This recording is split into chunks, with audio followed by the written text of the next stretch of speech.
Ladies and gentlemen, the first keynote is the moment you finally stop blaming your worth and start understanding the pattern. They want you back, but they're waiting for you to speak first. And this isn't always because they don't care. It's often because speaking first feels like surrender to an avoidant nervous system. To a secure person, reaching out is simple. If you miss someone, you say it. If you want to repair, you initiate. If you made mistakes, you own them. But to an avoidant, initiating contact can feel like stepping into a spotlight. It can feel like admitting vulnerability. It can feel like giving you power. And for someone whose safety is built around control, that feels terrifying. So when they want you back, they don't come back like a mature adult right away. They circle. They test the atmosphere. They look for signs that you're still emotionally available, because emotional availability is what calms them. Not commitment, availability. And the first keynote is important because it explains what is happening inside their mind when they're silently waiting for you to go first. The avoidant's mind is often split into two voices. One voice says, I miss them. I want them back. I don't like the emptiness. The other voice says, if I text first, I might be rejected. If I text first, I might have to apologize. If I text first, I might have to deal with the consequences of what I did. If I text first, I might lose control. Ladies and gentlemen, that second voice is what runs the show. Avoidants don't just fear rejection. They fear exposure. They fear being seen as the person who needed you. They fear being the person who messed up. They fear admitting they were wrong.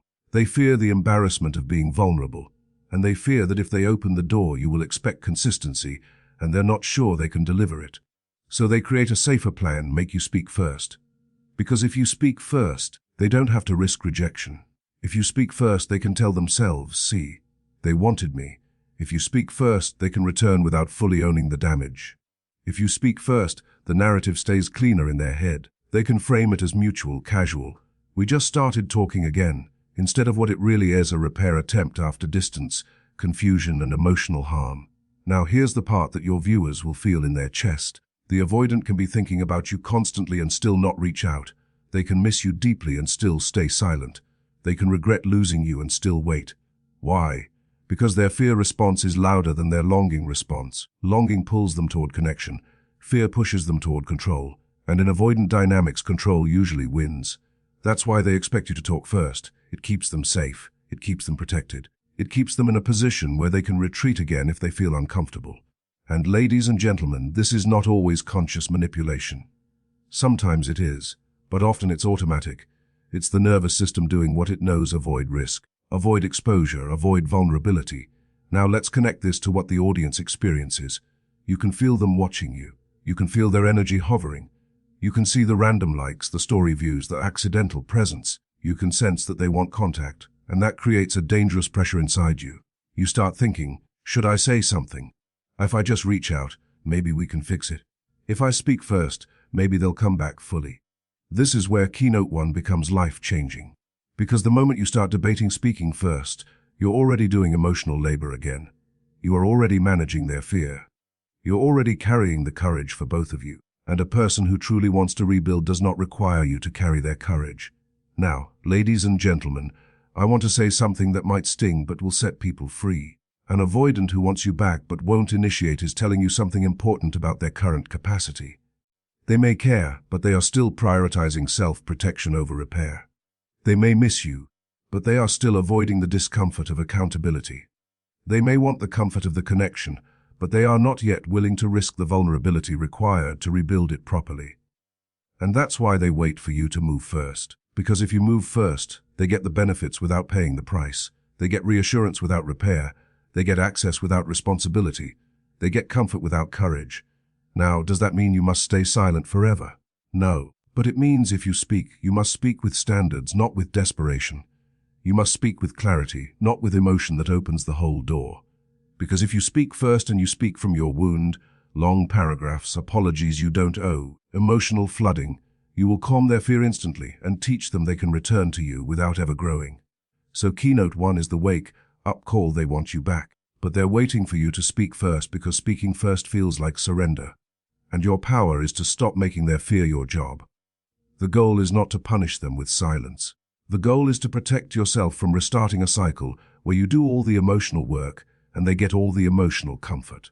Because if they truly want you back, they will eventually show courage. And if they can't show courage, then you don't have a relationship problem. You have a readiness problem. And ladies and gentlemen, you don't solve readiness by chasing. You solve readiness by requiring maturity. Ladies and gentlemen, the second keynote is where the avoidance behavior starts to look confusing but becomes completely predictable once you know what you're seeing. Instead of a real comeback, they start hovering, story views, random likes, a hey, with no meaning. Tiny signals with an escape route. And most people misread this stage because they interpret it as love, when it's often something else. First, safety checking. Hovering is the avoidance way of approaching you without truly approaching you. It's contact without commitment. It's presence without vulnerability. It's them standing at the edge of the door, hoping you open it for them. Now, why does an avoidant hover instead of communicating directly? Because direct communication forces a fork in the road. It forces honesty, it forces clarity, it forces accountability. If they text you and say, "I miss you, I want to fix this," they risk you saying no. They risk you asking real questions. They risk you requiring consistency. They risk the conversation becoming emotional, real, and uncomfortable. So they choose the safer move, indirect signals that let them retreat if they feel exposed. Ladies and gentlemen, that's what an escape route means. An escape route means they can pretend it wasn't serious. They can pretend they were just scrolling. They can pretend they were just checking in. They can disappear again without the shame of being rejected, because they never fully stepped forward. And this keynote matters because hovering is the stage that keeps you emotionally hooked. It creates just enough connection to keep your hope alive, but not enough clarity to rebuild anything real. It makes you wonder. It makes you analyze.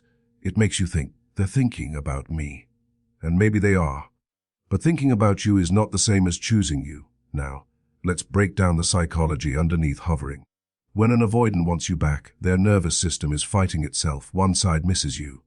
The other side fears you. So hovering becomes a compromise. It gives them a tiny hit of connection without the risk of full vulnerability. It calms the discomfort of loss, but it doesn't demand the discomfort of repair. So they watch your stories because it makes them feel close without being close. They like a post because it allows them to signal presence without starting a real conversation. They send a meme because it creates contact without emotional content. They text hey because it opens a door without walking through it. And here is the key. Ladies and gentlemen, hovering is usually designed to trigger you to do the emotional work. Because if you respond with warmth, if you ask questions, if you open the conversation, they get to step into a reconnecting dynamic without having to be the one who initiated it. They can let you lead. They can let you carry the vulnerability. They can let you carry the risk. That's why hovering is not innocent. Again, not always malicious, but not innocent. It's a coping mechanism that shifts the emotional labor onto you. Now, what happens to you when they hover? Your nervous system lights up. You feel relief. You feel hope. You start checking your phone more. You start looking at your own stories to see if they watched. You start analyzing timing. You start writing drafts in your head. You start imagining what you'll say. You start feeling like the relationship might come back to life. And that is exactly what hovering is meant to create: emotional activation without commitment. Ladies and gentlemen, this is why so many people stay stuck in situationships and loops for months. Because they confuse signals for change. They confuse attention for intention. They confuse missing for maturity. But the most important line in this keynote is this: hovering is not the comeback. Hovering is the avoidant checking whether the door is still open. If you respond too strongly, you reward the hovering. You teach them, I don't have to apologize, I don't have to be clear, I don't have to step up, I can simply appear, and they will reopen emotionally. Then the avoidant relaxes, their discomfort goes away. Their fear is soothed, and once they feel soothed, their old pattern returns, they withdraw again. Because nothing has actually changed. You just gave them comfort. So how do you handle hovering correctly? You don't punish, you don't chase, you don't overact. You keep your dignity and you require clarity. If they like a story, you don't run to message them with emotion. If they send hey, you don't respond with paragraphs. If they send a meme, you don't treat it like a reunion. You keep your response simple and calm, and then you put the responsibility back where it belongs: on intention. Warm, brief. And then a question that forces reality. What's up? What did you want to talk about? How are you reaching out to reconnect? What are you looking for? Something that makes them step forward. Because if they truly want you back, they will step out of hovering and into clarity. They will say what they mean. They will own what happened. They will be willing to repair. But if they only wanted a hit of reassurance, they will stay vague. They will retreat. They will vanish. They will keep hovering because hovering keeps them safe and keeps you hooked. Ladies and gentlemen, The purpose of this keynote is to teach your audience a life-changing filter. Don't respond to presence. Respond to intention. Because the avoidant will often offer presence first to see if you still want them. But a mature relationship begins with intention, not hovering. So keynote 2 is the stage of hovering tiny signals with an escape route. And once you see it for what it is, you stop letting it control your emotions. You stop getting pulled by breadcrumbs. You stop opening your heart for hints.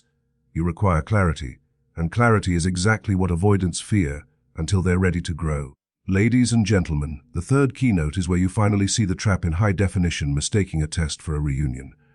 This is the point where most people lose their power, because the avoidant sends one small signal, one meme, one casual check-in, and the other person responds as if the relationship is being resurrected.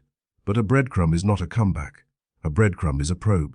It's the avoidant testing if the door is still open without having to risk the full vulnerability of walking through it. And if you misunderstand this moment, you will rebuild the same cycle that broke you. Let's talk about what the avoidant is actually doing with a test.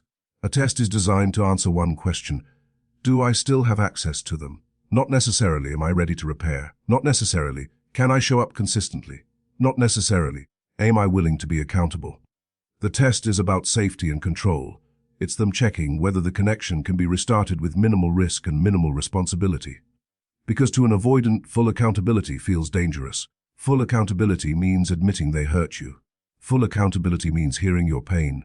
Full accountability means facing consequences. Full accountability means you might reject them. Full accountability means you might demand consistency. And consistency is hard for an avoidant because it requires them to tolerate closeness without running. So instead, they reach out in a way that leaves them an escape route. They don't say, "I miss you." They say, "Hey." They don't say, they send a meme. They don't say, "Can we talk?" They like your story. They don't say, "I want to repair." They ask a random question. Why? Because if you don't respond, they can pretend it didn't matter. And if you do respond, they get reassurance without exposure. Now, ladies and gentlemen, here is why you mistake it for a reunion. Your nervous system is starving. You've been carrying uncertainty, waiting, hoping, missing them, questioning yourself. So when contact happens, your body experiences relief. And relief feels like love. Relief feels like safety. Relief feels like finally. And in that emotional wave, you do what your heart wants: you open. You respond quickly. You respond warmly. You bring up feelings. You ask questions.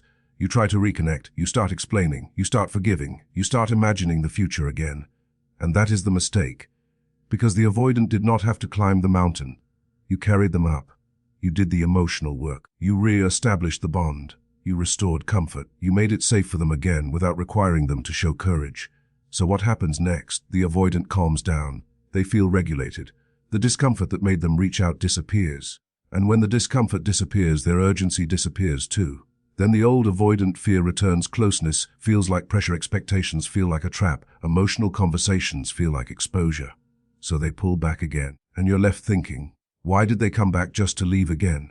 Ladies and gentlemen, the answer is painful but freeing. They didn't come back. They tested. And you treated the test like a reunion. Now, this keynote is not about blaming you. It's about empowering you. Because most people were never taught the difference between access and commitment.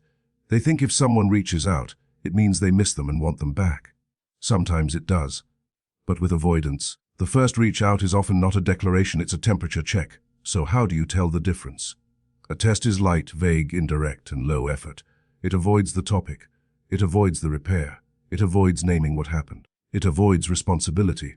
A reunion attempt is direct, intentional, and accountable. It includes clarity. It includes ownership. It includes a desire to talk and rebuild. And here's the best part, ladies and gentlemen, you don't have to guess. You can respond in a way that reveals it. If they test with A, you respond warm but brief. "Hey, hope you're well." Then you pause. The pause is powerful. The pause forces them to decide if they're stepping forward or just sipping comfort. If they truly want to reconnect, they will add depth. They will bring intention. They will ask to talk. They will address the gap. They will show effort. They will become more direct. If they only wanted reassurance, they will fade. They will stay vague. They will send another crumb later. They will avoid a real conversation. They will retreat because they got what they needed: proof you're still there. Ladies and gentlemen, this is why treating a test as a reunion keeps you trapped. It rewards avoidance. It teaches them they can return without repair. It trains their nervous system that they don't need to change to regain access. And the most dangerous part is this: it trains your nervous system to become addicted to crumbs. You start living for small signals. A like feels like hope, a message feels like a comeback, and your dignity gets slowly traded for dopamine. So keynote 3 is the turning point. You learn to stop feeding the cycle. You stop giving full access to partial effort. You stop giving intimacy to someone who won't give clarity. You stop turning crumbs into a feast. Because love is not proven by contact. Love is proven by courage. And courage looks like this. They speak clearly, they own what happened, they show consistent behavior over time. So the next time an avoidant tests you, remember this rule. Ladies and gentlemen, don't punish the test, but don't reward it either. Meet it with calm, brief presence, and require intention. Because if they want you back, they will step forward. And if they don't, your response will protect you from reopening a wound that never healed. Ladies and gentlemen, the fourth keynote is the real reason they want you to move first. If you speak first, they avoid rejection, avoid accountability, and keep control of the narrative. This is the invisible power structure in so many avoidant dynamics, and once you see it, you stop letting their silence manipulate your nervous system. Because to an avoidant, the first move is not just communication. The first move is risk. The first move is exposure. The first move is admitting you matter. The first move is stepping into a moment where you could say no, or worse, where you could say yes, but not without repair. And that is exactly what they're trying to avoid. Let's talk about control, because this is where the audience finally understands why it feels like you're always the one carrying the relationship. Avoidants often maintain emotional safety by staying just out of reach. They keep things slightly unclear, slightly delayed, slightly uncertain. That uncertainty gives them leverage. It allows them to regulate their closeness without fully surrendering. And when they want you back, they still want to come back in a way that preserves that leverage. So they wait for you to speak first, because if you speak first, it creates 3 wins for them. First, it protects their ego from rejection. If they reach out directly and you ignore them or reject them, their nervous system experiences that as humiliation. Avoidants often carry deep sensitivity to rejection, even if they look confident on the outside. So waiting for you to speak first is their way of avoiding the possibility of being turned down. If you come to them, they don't have to risk hearing no. They already know you're open. Second, it protects them from accountability. If they speak first with clarity, you may ask real questions. Why did you disappear? Why did you treat me like that? Why didn't you communicate? Are you ready to be consistent? And those questions demand ownership. Ownership demands vulnerability. Vulnerability demands emotional maturity. So instead of stepping into that, they prefer a softer entry. You open the conversation, you set the tone, you do the emotional work, and they slide in without confronting the damage. Third, it preserves control of the narrative. This is the subtle one. If you speak first, they can tell themselves a story that keeps their identity intact. They can frame it as mutual, casual, even destiny. They can avoid the internal truth. I messed up and now I'm coming back. Because that truth creates shame. So if you speak first, they can say, we both missed each other. It just happened. We started talking again. No big admission, no full surrender. Ladies and gentlemen, this is why they hover instead of confess. Hovering is a way to pull you toward them without saying, I want you. It's a way to get you to initiate so they can return without losing face. Now the audience will ask, but what if they truly love me? Listen carefully. Love is not the only ingredient. Fear can exist alongside love. Avoidance can miss you and still prioritize self-protection. They can want you and still avoid exposure. And that's why this keynote is so important. It teaches you that wanting you back does not automatically mean they are ready to rebuild. Because rebuilding requires risk. It requires them to be the one who steps forward. It requires them to be the one who says, I handled this wrong. It requires them to be the one who accepts the possibility you might not want them. That is maturity. And when they wait for you to speak first, they're telling you, I want the reward without the risk. Now let's talk about what happens inside you when they do this. Their hovering makes you anxious. Their silence makes you overthink. Their little signals make you hope, and your nervous system starts craving closure. That's why you're tempted to speak first. Not because it's wise, but because uncertainty hurts. Your body wants to end the tension, so you reach out. And the moment you reach out, they relax. Because now they have confirmation. Now they have access. Now they have control. Now they don't have to be brave. And if you reopen emotionally at that moment, you have just taught them the most dangerous lesson. They can come back without repair. Ladies and gentlemen, that's why this keynote changes everything. It teaches your audience a new rule: never confuse your anxiety for a sign you should reach out. Anxiety is not intuition. Anxiety is your nervous system begging for certainty. So what do instead? You flip the power structure. You do not chase them into comfort. You do not open the emotional door wide just because they hovered. You respond only to intention. If they want you back, they must step forward with clarity.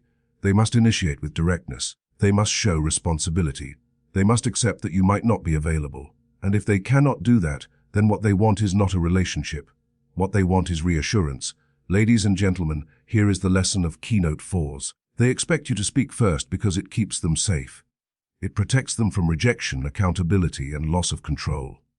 But a healthy reconnection does not begin with you rescuing their fear. It begins with them choosing courage, because the one who truly wants to rebuild will not wait for you to carry the risk. They will step forward. And if they don't, you have your answer without ever sending another paragraph. Ladies and gentlemen, the fifth keynote is where most people lose the war because they win one small battle. The avoidant hovers, they test, they send a light message, and you finally feel that rush of relief, so you send the long emotional paragraph. You pour your heart out. You explain everything. You confess how much you miss them. You try to clear the air. You try to be mature. You try to fix it, and in that moment it feels like love. But for an avoidant, that paragraph can become the exact reason they pull away again. Not because your feelings are wrong, because you just gave them comfort without responsibility. And that is the trap. Let's talk about what that long message actually does psychologically. When an avoidant is hovering, they are uncomfortable. They are restless. They miss you, yes, but more importantly, they miss the emotional regulation you provided. They don't like the emptiness. They don't like the uncertainty. They don't like the feeling that they might lose you. But they also don't want to face the risk of real accountability. So they test you. A casual hey is a test. A meme is a test. A like on a story is a test. And if your response to that test is a long emotional paragraph, you instantly remove their discomfort. You soothe the fear. You give certainty. You confirm you're still emotionally open. You make the door wide. You make them feel wanted again. That feels amazing to you because you've been starving. But to them, it's a nervous system reset. It's relief. It's the thing they were looking for without having to do the hard part. Now, ladies and gentlemen, here's why this becomes so damaging. The avoidant didn't have to take responsibility. They didn't have to apologize. They didn't have to face your pain. They didn't have to name their behavior. They didn't have to promise consistency. They didn't have to repair anything. They simply appeared, and you did the emotional labor. So you trained them. You trained them that your heart opens with very little effort from them. You trained them that they can come back without accountability. You trained them that a small signal is enough to restore comfort. And once their discomfort is gone, they often retreat again, because their system goes back to what it knows. With you emotionally open again, the intimacy starts rising. The conversation becomes deeper. You want clarity. You want stability. You want what are we? You want reassurance. And now their avoidant alarm goes off again, because closeness feels like pressure. Your paragraph becomes a symbol of intensity, not because it was wrong to feel, but because avoidant systems interpret emotional flooding as expectation. They hear the paragraph and think, now I have to handle this. Now I have to respond perfectly. Now I have to commit. Now I have to be consistent. Now I'm trapped. And instead of stepping into maturity, they step into avoidance. They go quiet. They respond slowly. They become vague. They say they're confused. They say they're not ready. They disappear. And you're left broken again, wondering why honesty pushes them away. Ladies and gentlemen, it's not honesty that pushes them away. It's the timing and the structure. Because the paragraph arrives before they've shown intention. It arrives before they've shown accountability. It arrives before they've earned access. So it becomes emotional intimacy given to someone who still wants control without responsibility. And that creates the same cycle. Every time they hover, you open, they retreat. Now, the deeper truth of Keynote 5 is that the long paragraph is often not just communication. It's a nervous system release. It's you trying to end uncertainty by flooding the connection. Your anxiety wants relief. Your heart wants certainty. Your mind wants closure. So you write the paragraph hoping it will force a clear outcome. But avoidants don't respond to emotional intensity with clarity. They respond to emotional intensity with distance. So the paragraph doesn't create closeness. It creates pressure, and pressure gives them an excuse to run. Now, what is the correct move instead? The correct move is controlled clarity. Not silence forever, not begging, not emotional flooding, controlled clarity that forces intention. If they reach out lightly, you respond lightly, warm and brief. Then you ask a simple, grounded question that forces reality. What did you want to talk about? Are you reaching out to reconnect? What are you looking for? This is not aggressive. This is mature. It puts the responsibility back on them. Because if they truly want you back, they will step forward. They will answer directly. They will show effort. They will address what happened. They will be willing to repair. If they only wanted comfort, they will avoid the question. They will stay vague. They will disappear, and that will save you months of confusion. Ladies and gentlemen, the purpose of Keynote 5 is to teach your audience one powerful rule. Do not give intimacy to someone who hasn't given intention. Your emotions are precious. Your vulnerability is a gift. Your heart is not a vending machine that can be activated by breadcrumbs. If someone wants you back, they must show courage, not just curiosity. They must show accountability, not just hovering. So if you're watching this and you've been sending paragraphs, don't shame yourself. You were trying to love. You were trying to be real. You were trying to fix what hurt. But now you know the truth. The paragraph often saves the avoidant from consequence and gives them the comfort they want without forcing the maturity you need. And once you stop doing that, you stop feeding the cycle. You stop reopening wounds. You stop teaching them that access is free.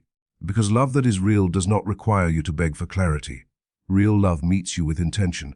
Ladies and gentlemen, the sixth keynote is the power move that decides whether this becomes a healthy reconnection or another round of emotional torture. Because after hovering, after testing, after you resist sending paragraphs, the avoidant will eventually face a moment of truth. They either step up with intention or they keep fishing for comfort. And your job is not to guess which one it is. Your job is to respond in a way that reveals it. This is where the rule becomes everything. Don't give intimacy without clarity. Most people hear that and think it means being cold. No, it means being wise. It means you stop handing over your heart to someone who is still standing outside the door pretending they didn't knock. Because intimacy is not just physical. Intimacy is access to your emotions. It's your attention. It's your time. It's your vulnerability. It's the feeling that we are back. And when you give that feeling to an avoidant who has not clearly chosen repair, you reward avoidance.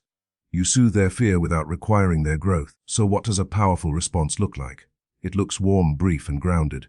It acknowledges their presence, but it doesn't reopen the relationship emotionally. If they text, you can say, "Hey, hope you're doing well." Then you pause. Or you follow with one line that forces intention. What did you want to talk about? Or the most powerful question of all, what are you looking for right now? That one question is a mirror. Because if they truly want you back, they'll step into clarity. They'll say, "I miss you. I want to reconnect. I want to talk. I handled things wrong." They may not be perfect, but they'll move forward. If they only wanted comfort, they'll avoid the question. They'll stay vague. They'll say, "Nothing, just checking in." They'll joke. They'll change the subject. They'll fade. Because comfort seekers want access without accountability, and clarity threatens their escape route. Ladies and gentlemen, that's why this keynote is the ending twist. You stop chasing the answer and you ask the question that forces the answer. Now let's talk about why avoidants struggle with clarity. Clarity creates responsibility. If they admit they want you back, they must face what happened. They must face your feelings. They must face repair. They must face the fact that you might have boundaries now. They must face the possibility that you will not accept the old pattern. And that is scary. So they'll try to keep it light, for as long as they can. They'll try to reconnect without naming it. They'll try to keep a foot out the door while enjoying the warmth inside. They'll want the benefits of you while keeping their freedom to run. And this is where you must become different than the old you. The old you might have been grateful for any contact. The old you might have accepted breadcrumbs. The old you might have been afraid to ask for clarity because you feared it would push them away. The old you might have chosen short-term comfort over long-term peace. But Keynote 6 is the moment you choose yourself, because if asking for clarity pushes them away, then they were never coming back in a healthy way. They were only coming back for comfort. And comfort without commitment is exactly what breaks your heart. So your response must set a standard. If you want access, you must bring intention. Now, ladies and gentlemen, let's go deeper.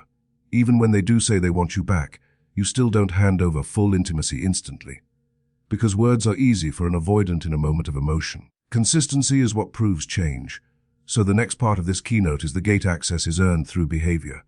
That means if they want to reconnect, you move slowly. You don't jump into daily texting. You don't jump into late-night emotional bonding. You don't jump into physical closeness that reattaches your heart before trust is rebuilt. You watch for patterns. You look for effort. You look for ownership. You look for the ability to handle discomfort without disappearing. You're not punishing them. You're protecting yourself. Because real repair requires time. It requires consistent behavior. It requires the ability to communicate when things feel tense. It requires the ability to stay present instead of shutting down. And ladies and gentlemen, here is the most important truth: if they truly want you back, they won't be offended by your standards. They may feel challenged, yes, but they will respect it. A person who is serious about rebuilding will welcome clarity, because clarity creates structure. Structure creates safety. Safety creates real love. But someone who only wants comfort will resist your standards. They'll call you cold. They'll say you're overthinking. They'll say you're making it complicated. They'll try to guilt you into being easy again. Because easy access is what they want. So Keynote 6 is your filter. It separates regret from readiness. It separates comfort seeking from commitment. It separates "I miss you" from "I can show up for you." And here is how this ends, ladies and gentlemen. When you stop giving intimacy without clarity, you create only two possible outcomes. One, they rise. They step up. They communicate clearly. They accept accountability. They become consistent because they truly want you and are willing to grow. Two, they vanish. They fade. They hover from a distance. They look for easier access elsewhere because they were never ready for repair, and both outcomes are a win for you. Because the goal is not to get them back at any cost. The goal is to stop paying for love with confusion. So remember this: you don't need to chase an avoidant who wants you back. You need to require maturity from an avoidant who wants access, warm, brief, and grounded. Ask for intention. Move slowly. Require consistency. Because the moment you demand clarity is the moment you stop being controlled by their silence. And that, ladies and gentlemen, is how you turn their game into your freedom.